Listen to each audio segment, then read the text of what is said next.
টাইগারহীন বিশ্বকাপে গ্যালারিতে শূন্যতা, ফ্রি টিকিট বিলিয়েও যাচ্ছে না দর্শক ধরে রাখা। কোন আইনে পাকিস্তান দিল ভারত ম্যাচ বয়কটের ঘোষণা? আইসিসির সাথে আরেকবার টেবিল ফাইটের পালা। বিশ্বকাপ মিস করা টাইগারদের জন্য কাঁদে হামিন আহমেদের মন, বাড়ছে অপেক্ষা সাকিব আল হাসান ফিরবেন কখন। অনূর্ধ্ব নারী সাফে বাংলাদেশ খেলো বড় ধাক্কা, পিটার বাটলারের কৌশলে ভারতের বিপক্ষে 4-0 হেরেছে ওরা। টাইগার শূন্য বিশ্বকাপ, আর তাই যেন বিশ্বকাপের গ্যালারিতে নেমেছে নিস্তব্ধতা। বাংলাদেশের মতো দক্ষিণ এশিয়ার অন্যতম জনপ্রিয় দল না থাকায় টি-20 বিশ্বকাপের জৌলুস যে কতটা ম্লান হতে পারে তার সবচেয়ে বড় প্রমাণ মিলছে কলকাতার ইডেন গার্ডেন্সে। লঙ্কা ক্রিকেট তো পাকিস্তান ম্যাচে দর্শক টেনেছে ফ্রি টিকিটের অফার দিয়ে, কিন্তু বাংলাদেশ ছাড়া বিশ্বকাপ আয়োজন করতে গিয়ে আয়োজকদের সামনে এখন ফাঁকা গ্যালারির বাস্তবতা।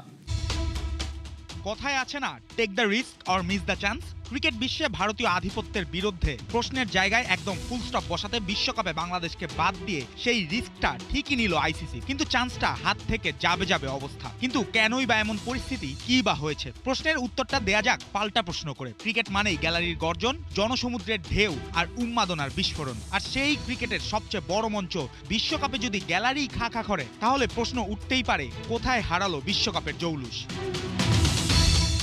কলকাতার ঐতিহাসিক ইডেন গার্ডেন্স, যেখানে এক সময় টাইগারদের ম্যাচ মানেই ছিল লাল সবুজের দখল, গ্যালারিতে বাংলাদেশের পতাকা ঢাকের বাদ দিয়ে স্লোগানে কাঁপতো পুরো কলকাতা। কিন্তু এবার দৃশ্যটা পুরো উল্টো। বাংলাদেশ নেই বিশ্বকাপে, আর সেই শূন্যতার সরাসরি ছাপ পড়েছে দর্শক সংখ্যায়। 65,000 ধারণ ক্ষমতার ইডেনে উদ্বোধনী দিনে ওয়েস্ট ইন্ডিজ স্কটল্যান্ড ম্যাচের জন্য বিক্রি হয়েছে মাত্র 2,917টি টিকিট। বিশ্বকাপ ম্যাচ, অথচ গ্যালারির বেশিরভাগ আসনই ফাঁকা। ক্রিকেট প্রেমী কলকাতার শহরেও যেন ছিল দর্শক খরার হাহাকার। শুধু উদ্বোধনী ম্যাচ নয়, পরবর্তী ম্যাচগুলোরও একই চিত্র। 16 ফেব্রুয়ারি ইংল্যান্ড ইতালি ম্যাচের টিকিট বিক্রি হয়েছে মাত্র 4,970টি, আর 19 ফেব্রুয়ারি ওয়েস্ট ইন্ডিজ ইতালি ম্যাচের জন্য বিক্রি হয়েছে মাত্র 1,248টি টিকিট। সংখ্যাগুলোই বলে দিচ্ছে বাংলাদেশকে বাদ দিয়ে আইসিসি কত বড় ঝুঁকি না নিয়েছে। এই মরার ওপর খাড়ার ঘাটা মেরেছে আবার পাকিস্তান। বিশ্ব ক্রিকেটে ভারতের একচ্ছত্র আধিপত্যের বিরুদ্ধে বাংলাদেশের পাশে দাঁড়িয়ে জানিয়েছে প্রতিবাদ, তবে পুরোপুরি বয়কট না করে বলে দিয়েছে ভারতের বিপক্ষে ম্যাচটা তারা খেলবে না। ক্রিকেট বিশ্বের সবচেয়ে হাই ভোল্টেজ লড়াই গড়াবে না মাঠে, তাতেই বিশ্বকাপের আলো নিভু অবস্থা। যে টাকার লোভে এত কিছু করে আইসিসি, সেখানেই শত শত কোটি টাকার লোকসান। দেন দরবার যদিও চলছে এখনো, তবে ব্যাক চ্যানেলে। বাংলাদেশের জায়গায় স্কটল্যান্ডকে খেলিয়ে যেন দর্শকদের আরও দূরে ঠেলে দেওয়া হয়েছে।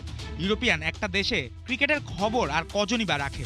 কলকাতা মোহামেডান স্পোর্টিং ক্লাবের বাইরে থাকা টিকিট কাউন্টারগুলো পড়ে আছে ফাঁকা। বিশ্বকাপের মতো মেগা ইভেন্টে এমন দর্শক সংকট আগে কখনো দেখা যায়নি। এমন অবস্থায় দর্শক ফিরিয়ে আনতে ডেকে ডেকে গ্যালারিতে মানুষ বসাচ্ছে শ্রীলঙ্কা ক্রিকেট এসএলসি। টিকিট বেচতে না পারার ব্যর্থতা ঢাকতে বিশেষ আয়োজনের তকমা লাগিয়ে কলম্বোয় বিশ্বকাপের উদ্বোধনী পাকিস্তান নেদারল্যান্ডস ম্যাচে দেয়া হয়েছে ফ্রি এন্ট্রি। ভাবুন তো, যেখানে বিশ্বকাপের মতো আয়োজনে টিকিট পাওয়াই ছিল সোনার হরিণ, সেখানে বিশ্বকাপের আমেজ ছড়িয়ে দিতে বিনামূল্যে বিলিয়ে দেওয়া হচ্ছে উদ্বোধনী ম্যাচ দেখার আসন। সেখানেও ফাঁকা পড়েছিল অনেক সিট। অথচ বিশ্বকাপ মানেই হওয়ার কথা ছিল গ্যালারির গর্জন, উত্তেজনার ঢেউ আর ক্রিকেটের মহা উৎসব। কিন্তু এবার সেই মহা উৎসবেই যেন নেমেছে অদ্ভুত এক নিস্তব্ধতা। টাইগারদের শূন্যতায় ফাঁকা ইডেন, আর পাকিস্তানের অনুপস্থিতিতে হারিয়ে যাচ্ছে বড় লড়াইয়ের রোমাঞ্চ। প্রশ্নটা এখন শুধু টিকিট বিক্রির নয়, শুধু টাকার অঙ্কেরও নয়। প্রশ্নটা বিশ্বকাপের প্রাণ বেঁচে থাকার। কারণ ক্রিকেট শুধু মাঠের খেলা নয়, ক্রিকেট বাঁচে দর্শকদের হৃস্পন্দনে। আর সেই স্পন্দন থেমে গেলে বিশ্বকাপও হয়ে পড়ে শুধু একটা আয়োজন, উৎসব নয়। পাকিস্তান বিশ্বকাপের সব ম্যাচই খেলবে, কিন্তু ভারতের বিপক্ষে মাঠে নামবে না তারা। ভালো কথা, কিন্তু কোন আইনে বা নিয়মের জোরে এই সিদ্ধান্ত নিল তারা? এই প্রশ্নের উত্তর পিসিবির কাছে অফিসিয়ালি জানতে চেয়েছে আইসিসি, আর সেটা জানাতেই এবারে ইন্টারন্যাশনাল ক্রিকেট কাউন্সিলের সাথে আলোচনায় বসছে পাকিস্তান ক্রিকেট বোর্ড। বাংলাদেশের প্রতি আসা নিরাপত্তা হুমকির যুক্তি না মেনে টাইগারদের রিপ্লেসমেন্ট হিসেবে স্কটল্যান্ডকে বিশ্বকাপে যুক্ত করে আইসিসি। এই অনাচারের প্রতিবাদ হিসেবে পাকিস্তান সরকার ঘোষণা করে তারা বাংলাদেশের পাশে দাঁড়াতে চায়, আর সেজন্য তারা ভারতের বিপক্ষে ম্যাচ খেলতে তাদের ক্রিকেট দলকে ক্লিয়ারেন্স দেবে না। তবে টুর্নামেন্টের বাকি ম্যাচ খেলতে পাকিস্তান সরকারের আপত্তি নেই, যেহেতু সিদ্ধান্ত পিসিবি নিয়েছে দেশটির সরকার, তাই পার্টিসিপেশন এগ্রিমেন্ট এখানে কার্যকর হওয়ার কথা নয়।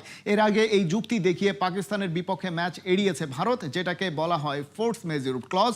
তবে আইসিসি ফিরতি চিঠিতে পিসিবির কাছে ব্যাখ্যা চেয়েছে কেন তারা ম্যাচ খেলতে বাধ্য না, আর সেই ব্যাখ্যা দিতেই আইসিসির সিইও সঞ্জয় গুপ্তার সাথে বৈঠকে বসতে যাচ্ছে পাকিস্তান ক্রিকেট বোর্ড। নিজে খেলেছেন আইসিসি ট্রফিতে টাইগারদের জন্য, তাই মন কাঁদে মাইলস ব্যান্ডের হামিন আহমেদের। সাকিব আল হাসানকে বাংলাদেশের সর্বকালের সেরা মনে করেন হামিন। তার দেশে ফেরার খবরে খুশি, তবে মাশরাফির জন্য আক্ষেপ হামিন আহমেদের। মিরপুরের অদম্য টি-20 কাপের কনসার্টে এসে ক্রিকেট নিয়ে আড্ডা দিয়েছেন খেলা যোগে। এই যুগের অনেকেই হয়তোবা মাইলস এবং হামিন আহমেদকে শুধু গায়ক হিসেবেই চিনেন, কিন্তু হামিন আহমেদের একটা ব্যাকগ্রাউন্ড আছে। তিনি ক্রিকেট খেলেছেন লম্বা সময়, 1986-র আইসিসি ট্রফিতে বাংলাদেশকে প্রতিনিধিত্ব করেছেন। সেই মানুষটা যখন মিরপুরে এসেছে, গান গেয়েছে, সেই ফিলিংসটা আসলে কেমন ছিল? অতুলনীয়। আই লাভ ক্রিকেট, আর আমাদের মধ্যে ক্রিকেটার সবাই ক্রিকেটার। এ হলো শুধু ভিডিও গেমে ক্রিকেটে পারবেন না ওর সাথে, এই নিয়েও একটা ক্রিকেটার। যাই হোক, সো দ্যাটস মাইলস ক্রিকেট একসাথে। আপনি আবাহনীতে খেলেছেন, মোহামেডানে খেলেছেন, আজাদ স্পোর্টিংয়ে খেলেছেন, লম্বা সময় ক্রিকেটের সঙ্গে ছিলেন, নান্নু ভাইদের সঙ্গে বা ওই সময়কার যারা আছেন তাদের সঙ্গে আপনার একটা গুড রিলেশন। বাংলাদেশ আসলে বিশ্বকাপে খেলছে না, আপনি এসে ঠিক যেই সময়টা আসলে পারফর্ম করছিলেন ওই সময়টায় বাংলাদেশ কলকাতায় থাকতে পারতো, বিশ্বকাপের ম্যাচ খেলতে পারতো। কতটা খারাপ লেগেছে? খারাপ লাগে, তারা মাস্ট বি ভেরি ডিসঅ্যাপয়েন্টেড, কারণ অনেকের হয়তো নেক্সট ওয়ার্ল্ড কাপ খেলা নাও হতে পারে না, মানে এটা একটা সুযোগের ব্যাপার। তো আজকে এই টিমের মেম্বাররা বলতে পারতাম আমি 26-এর টি-20 ওয়ার্ল্ড কাপের মেম্বার ছিলাম। যারা প্রফেশনালি ক্রিকেট খেলে তাদের জন্য অনেক বড় ব্যাপার, but decision made, we can talk about. দেশের allrounder, বিশ্বসেরা allrounder Shakib Al Hasan allrounder, তিনি আসলে ব্যাক করছেন, এরকম একটা কথা শোনা যাচ্ছে। আপনি তো ক্রিকেটের ফ্যান, সো ওই জায়গা থেকে যদি বলেন এই নিউজটা আপনাকে আসলে কতটুকু নাড়া দিয়েছে? It's always good to know যে Shakib will play, Shakib will come back. He is the best ever Bangladeshi player so far. এবং ওর অ্যাবসেন্সটা ক্রিকেট থেকে is something that I think cricket fans don't want to see. আর সে যদি ফেরে তাহলে it will be a good news for Bangladesh ক্রিকেটকে যারা represent করে তারা যদি বাংলাদেশের মাটিতে রিটায়ার না করতে পারে, আজ অবধি আমরা একটা ভালো করে বিদায় জানাইতে পারলাম না, এটা অত্যন্ত দুঃখের বিষয়। নাটকীয়তায় ভরা বিশ্বকাপ, আর সেই নাটকের এখন মূল চরিত্র পাকিস্তান। অনেক ডামাডোলের ভিড়ে ওদের শুরুটা হলো ভালোই। কলম্বোতে টি-20 বিশ্বকাপের প্রথম ম্যাচে নাটকীয় জয় তুলে নিয়েছে পাকিস্তান। নেদারল্যান্ডসের দেওয়া 147 রানের টার্গেট তাড়া করে 3 উইকেটে জয় নিশ্চিত করেছে সালমান আঘার দল। টস হেরে আগে ব্যাটিংয়ে নেমে প্রথমে 3 উইকেটে ডাচদের সংগ্রহ ছিল 105, তবে এরপরেই আসা যাওয়ার মিছিলের শেষমেশ তারা অল আউট হয় 147 রানে। লক্ষ্য তাড়ায় পাকিস্তান একসময় ছিল পুরো নিয়ন্ত্রণে। 9 ওভারে প্রয়োজন ছিল মাত্র 50 রান, হাতে ছিল 8 উইকেট, কিন্তু অলরাউন্ডার ফাহিম আশরাফের 11 বলে 29 রানের ঝোড়ো ইনিংসে ভর করে ম্যাচ জিতে নেয় পাকিস্তান। দর্শক শূন্য গ্যালারিতে হলো টি-20 বিশ্বকাপের প্রথম খেলা। ফ্রি টিকিট দিয়েও ভরানো গেল না দর্শক গ্যালারি।